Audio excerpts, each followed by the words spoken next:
Welcome back to another week of the Field of 68 Mid-Major Top 25 poll. I am your host, Sean Paul, joined by Jonathan Warner. Jonathan, why don't you introduce yourself? Hi, I'm Jonathan Warner, makingthemadness.com. I guess we got both the Making the Madness people on here. Do daily bracketology, so somewhat plugged into the mid-major landscape, obviously doing that every day. Just a pleasure to come on and talk about some mid-major teams. Yeah, and as we do every single week, we're going to kick it off with the top three storylines of the week. So, Jonathan, what are your top three storylines from last week of mid-major college basketball?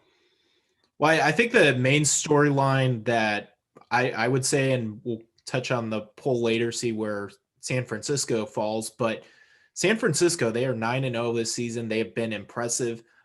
Got a battle from UAB earlier this week, which is certainly, it was good for them to come out with the win.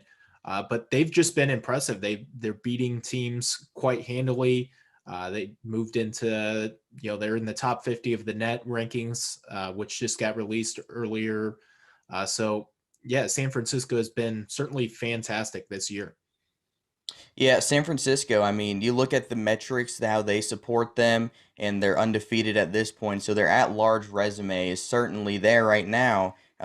You're the bracketologist, though, so we'll see what ends up happening later in the season in terms of San Francisco potentially making the tournament. But what are your other two storylines? Yeah, and one game from this week that really stood out was Liberty beating Missouri, and it wasn't enough to for Liberty just to beat Missouri. I thought that the line was in favor of Liberty, but it was the way they do it. They just went out and completely boat raced Missouri. The game was never in doubt, and this is a Liberty team. We'll see where they fall. If they fall onto the mid-major top 25, there's certainly a team that come March, not a lot of people are going to want to face. And yes, Liberty is certainly a very good team going into this season. Yeah, what do you got for your final storyline?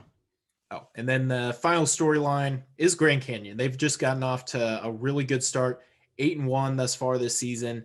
One of the teams to beat in the WAC coming into the season. We're kind of talking, would it be Grand Canyon, would it be New Mexico State? Utah Valley picked up a big win earlier this week, but I think Grand Canyon has been impressive. They've won their games pretty comfortably, and this is a Grand Canyon team. I think going into WAC, conference play, they're going to be a force to be reckoned with once again. I'll start off my storylines with a WAC team also. Utah Valley. They beat BYU. That was an impressive win. Number 12 BYU at the time. And the thing about it is Utah Valley, the game went into overtime. I thought they were going to lose in OT, but they end up pulling the game out. Their home court advantage was definitely there. Mark Madsen pulls off the win, and Mark Pope's return to Utah Valley as he was the former Utah Valley head coach. Fardaws Aimaq, the reigning WAC player of the year, 24 points, 22 rebounds, 5 steals, and 3 blocks in that game. Just an absolutely impressive performance from Fardaws Aimaq, and we'll definitely touch more on Utah Valley later. But here's another player that went off last season, but wasn't off to a hot start this year. Max Asmus had struggled at early points in the season, had a really rough game in a loss against Central Arkansas, but he's really stepped it up lately. 3 games last week, 38 points in a win over Tulsa, 20 against TCU, and 18 against Houston Baptist. Oral Roberts went 2-1. If Max Asmus is going to play like he did last year, Oral Roberts is definitely a contender in the Summit League once again, as he is one of the more potent scorers in college basketball. And then the third one is College of Charleston. They did not win against Furman. They played a tough game, similar to how they played a tough game against North Carolina. Mike Bothwell of Furman made a really difficult shot, sent the game into overtime, and Furman ends up winning. But the College of Charleston has been very impressive this year. They might be the best team in the CAA. There's a number of teams in there that are good, like Hofstra, Delaware, Drexel, James Madison. There's a number of teams that could end up winning that conference tournament like every season. But College of Charleston, just what Pat Kelsey's been able to do in year one is extremely impressive. And Rain Smith, a freshman guard, averaging 15.6 points per game, shot 64 threes so far this season, making 48% of them, 90% free throw shooter. He is a future star in mid-major basketball. He's going to be a really good player at the College of Charleston in future seasons. But now it's time to look at the mid-major top 25 poll. San Francisco takes the number one spot once again, undefeated. Loyola Chicago comes in at number two, just behind a little bit, but San Francisco still holds the top spot. Both teams got 5 first place votes. St. Mary's got the other first place vote. So 3 teams once again receiving first place votes. And outside that top 3, you have UAB, who's a very good team. They did lose to San Francisco. That was a close game. But UC Irvine, they jump into the top 10. They are also undefeated on the season. Russell Turner's and Eaters are off to a very good start. Colin Velp is one of the best players in the Big West. They have more experienced guards this season. So UC Irvine is off to a good start. And then looking at the 13 to 14 spots, Oakland jumps into the top 15. They've been very impressive. I'll interview Greg Campy later in the show, talk about Jamal Cain, Jalen Moore, his two best players, and Jamal Cain's been one of the more productive players in college basketball so far this season. So that'll be a fun interview. Hopefully you guys enjoy that. And then Weber State at 14. They also have a Marquette transfer, Kobe McEwen. He's had a big time season for Weber State. So out of the top 15, if you could pick one takeaway, what would your biggest takeaway be from the top 15?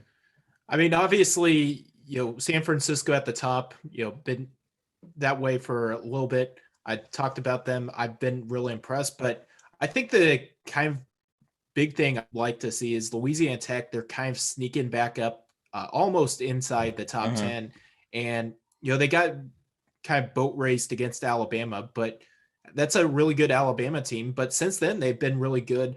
Nearly won at NC State. This is a team that is playing their best basketball right now and is certainly a force to be reckoned with. Once they get into Conference USA play, they're going to be, it's going to probably be them or UAB to win the auto bid there.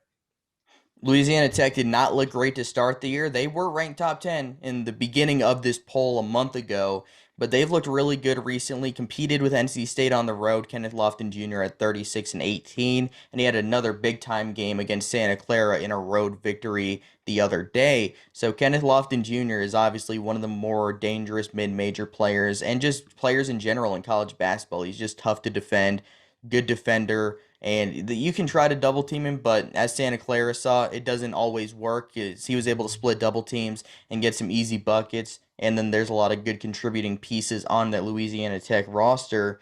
Buffalo drops a little bit to 17. They played a really tight game against St. Bonaventure. The Bonnies didn't have Kyle Lofton. He was hurt. Jaron Holmes took the point guard duties over. But Buffalo fought. They struggled for a lot of that game. They ended up tying the game on a Maceo Jack corner 3 with 28 seconds left. But Jalen Attaway was left wide open for a 3 at the top of the key. Was able to drill it, and St. Bonaventure ends up holding on.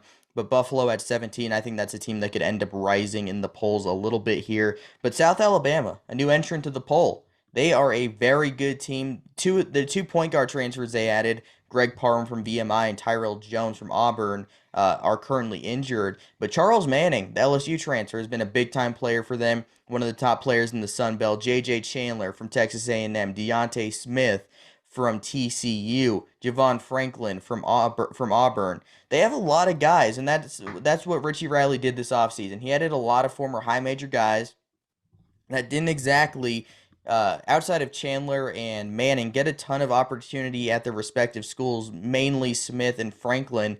They didn't play huge roles at their respective programs, but now moving over to South Alabama, going down a few levels, they've been really high-end contributors for a really solid Jaguars team. They are definitely contenders in the Sun Belt this season. Grand Canyon joins a poll. They had a big win over Loyola Marymount. They face Arizona State this week in a crosstown rivalry, I guess you could say. I don't know how big of a rivalry it is, but Grand Canyon has a ton of talent. Two really good guards, Javon Blackshear, Holland Woods, an Arizona State transfer, Tayshawn Cherry, also an Arizona State transfer. This Grand Canyon team is really good. The WAC is pretty deep. There's a good 4 or 5 teams with the revamped WAC that could end up winning that league, but Grand Canyon is right there in the mix. Utah Valley also joins the poll for the first time at 24, their first time in the poll this year, which means we have 3 WAC teams in the poll for the first time this year. It's the first time we've had multiple WAC teams in the poll, actually. Grand Canyon and Utah Valley haven't been previously ranked at any point this year.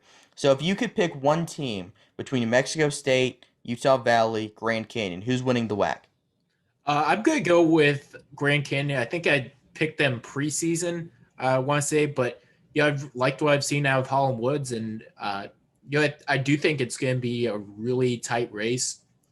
Whoever gets that number 1 seed come WAC tournament time, it's going to be such an advantage because you're not going to have to play a semifinal game against the other 2 teams because this is a really 2-horse race. But yeah, I like this Grand Canyon team. You mentioned the guard play. You mentioned Tayshawn Cherry, and when they do play Arizona State, that's going to be somewhat of a revenge game for Holland Woods, Tayshawn Cherry, as they try to exact some revenge for whether they were kind of shoot away or chose to left on themselves from Arizona State. When you go back and play the team that you played on previously, there's nothing more satisfying than trying to beat that team. And when we look at the rest of the poll, Vermont finishes out at 25. So that'll wrap up the actual poll part of it. And I mentioned earlier, Greg Campy did an interview with him. Let's go to that now, my interview with Oakland head coach Greg Campy. Now I'm pleased to be joined by Oakland head coach Greg Campy. The Golden Grizzlies are off to a great start, and they have moved up in the field of 68 mid-major top 25 rankings. But Greg, thanks for coming on. And let's get it started off with, you've been coaching at Oakland for a very long time, started at the Division II level, brought them all the way to the Division I level, and you've stayed at Oakland. And once Coach K retires, you'll be the second longest tenured coach at your school behind Jim Boeheim. What does it mean to you to still be at the school that you've built a lot of, relationships and everything at? What does it mean to you to still be there all these years later? Well, I feel very fortunate. It's very seldom do you go into your career and you get to grow with a university. When I got to Oakland, we were 8,000 students with about 1,500 on campus 38 years ago. Now we're over 20,000. We're getting close to 5,000 on campus. It's a beautiful place. It's grown. The students are, it's your Joe average college now, where before it was kind of something nobody ever heard about it. And to be able to grow professionally as your university grows and to be a part of it's a rewarding experience. I find myself fortunate to still be there. And I mean, I've gone through a lot of presidents and a lot of athletic directors. So somehow I've been able to sneak around the back and stay there. Yeah, it's always a good thing. And let's talk about your team this year a little bit. You guys have gotten some pretty good wins. Won at Oklahoma State, competed with West Virginia in the first game of the year, beat Toledo, beat Delaware. So you guys have beat a lot of good teams. Only have one loss, and is against an Alabama team who just beat Gonzaga. So what do you have to say about your team early in the season? What have they shown you, and how do you carry those wins into Horizon League play? Well, I felt going in, we had 4 of the best, 20 players in our conference, and we needed to to grow the other 3 or 4 guys. And we haven't played an easy schedule where we can just, get ahead by 20 and let them play. So we've had to force feed them into some tough situations. We've been able to win a lot of games close. We've got a lot of close wins but in almost every one of those games, Vermont, Delaware, we had double-digit leads, and they seem to, go get away from us. And that's part of the growth and the learning factor. And then we just got a player back, Zion Young, who has only practiced 3 times, but he's now played in 3 games. And he's a key player. He was a projected starter. He'll probably be our 6th man right now, the way things are going. I really like bringing him off the bench. He's a great 3-point shooter, and he can go bang 3 in a row. And so I really like the way it's set up. I think we've gotten some depth that I was afraid we didn't have. And we've got Bowling Green and Michigan State yet in the non-league, but I'm really excited to get into the league. We're 2-0 in the league with 2 road wins. So it's a really good start. You mentioned your really good players for the top 20 best players in the league, you said. The best player in the league so far has been Jamal Cain, the Marquette transfer. Spent 4 years in the Big East. What does it mean to the program to get a guy spent 4 years at a high-end program like Marquette, and now he's one of the best players in the Horizon League? So what has that brought to your program?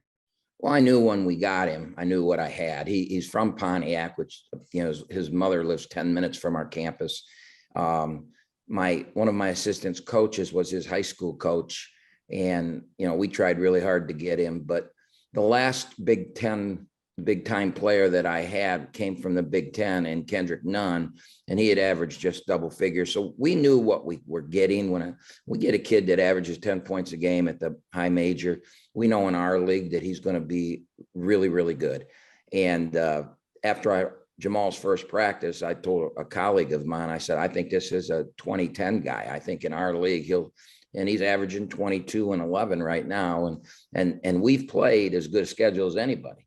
So it's not like he's 22 and 11 playing against, non-D1s and things like that. So I knew what I had. And when you had a player like we got beat in our conference tournament championship game last year, was playing really well at the end of the year, and you had a player that can be your player of the year in your league, you kind of know you're going to have a chance to be good. Another player that'll probably be in that player of the year mix, led the nation in assists last year, Jalen Moore. Having a point guard like that's always a big thing for a team. But for you guys, having a great duo like that, we already talked about Kane, but what does Jalen Moore bring to the team? Well, I don't think at the mid-major level that you can go into Power 5 conferences and win games or compete like we have if you don't have great point guard play. It can't be good. It's got to be great. And we're fortunate to have what I think is maybe, I don't even know if I want to say the best mid-major point guard in the country. I just think he's one of the best point guards at any place in the country. Tremendous pass first guy, big time shot maker. He made 2 free throws at the end of the game to beat Oklahoma State there in one of the loudest arenas I'd ever heard. He made a 3 to beat Vermont at the buzzer. He's a clutch, big time player making plays to win games. He's a pass first point guard. He has the ball in his hands all the time. He led the nation in assists, as you said, and I believe he probably will again this year because Jamal's going to get him a lot of baskets. And finishing it off with this, you guys were picked 6th in the preseason poll. Was that used as motivation at all for you guys, or do you guys kind of just ignore it? I don't really.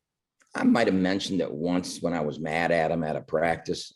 This is why you were picked, something like that.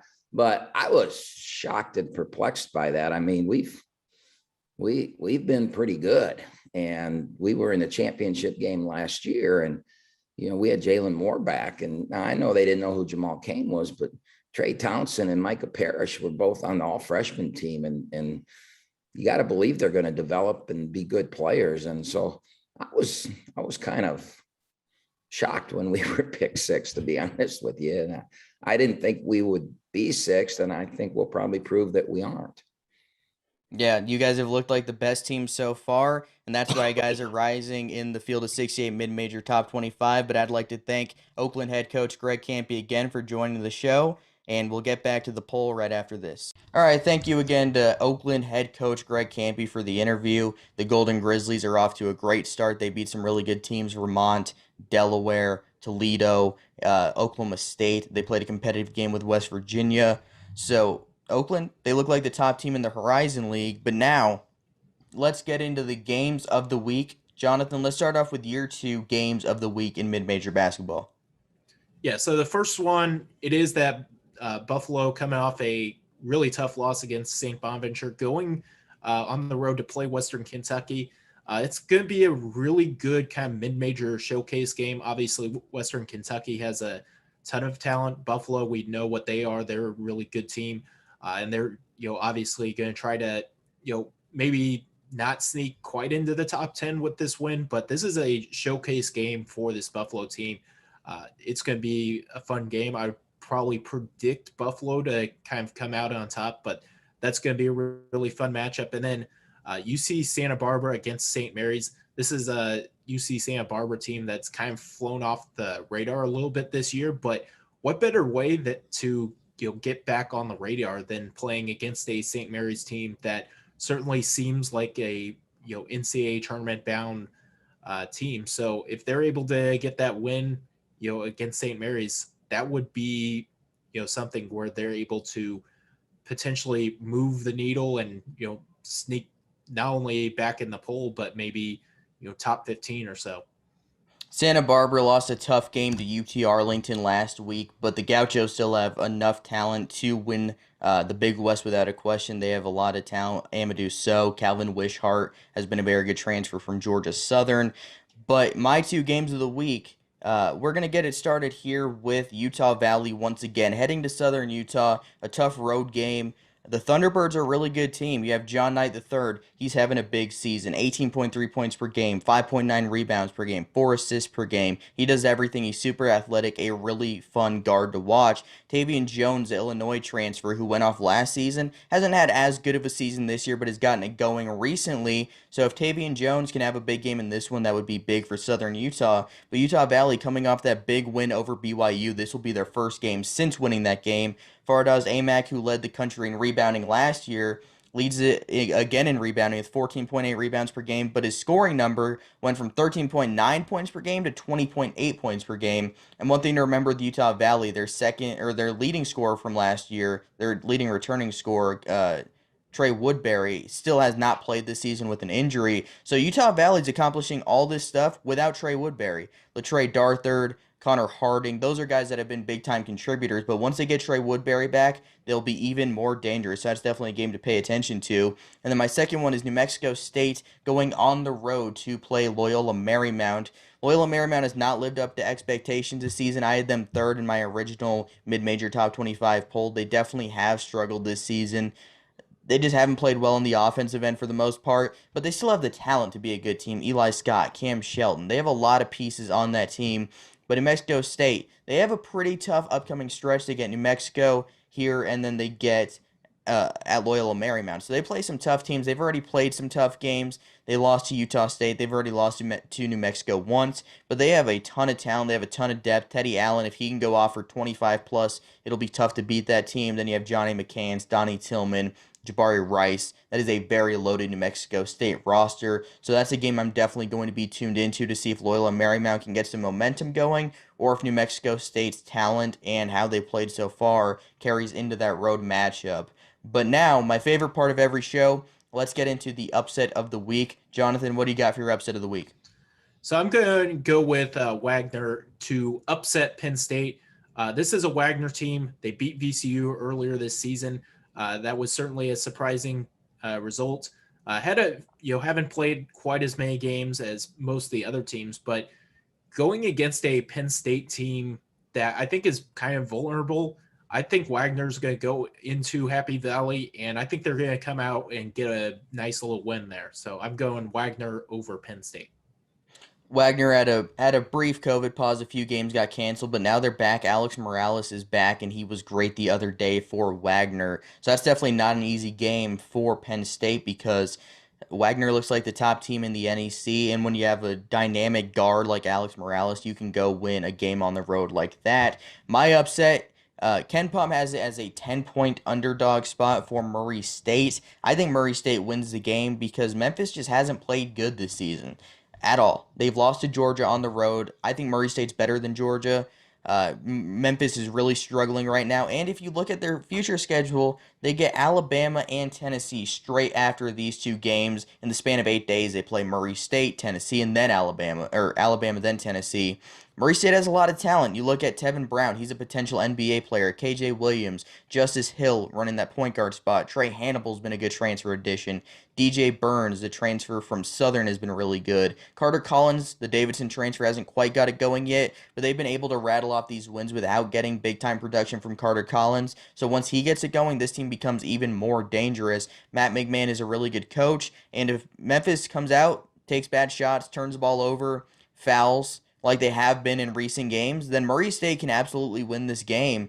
because they're not a team that you can come out and not have a terrible game against. Like maybe Memphis doesn't have to have their best game because of the talent they have, but if they come out and play like they did, if they turn the ball over 20 times, if they foul 20 times, if they take bad shots, Murray State is going to win this basketball game, and that's what I'm going to predict because Memphis hasn't shown anything that makes me feel comfortable that they can win a game against a really good mid-major team.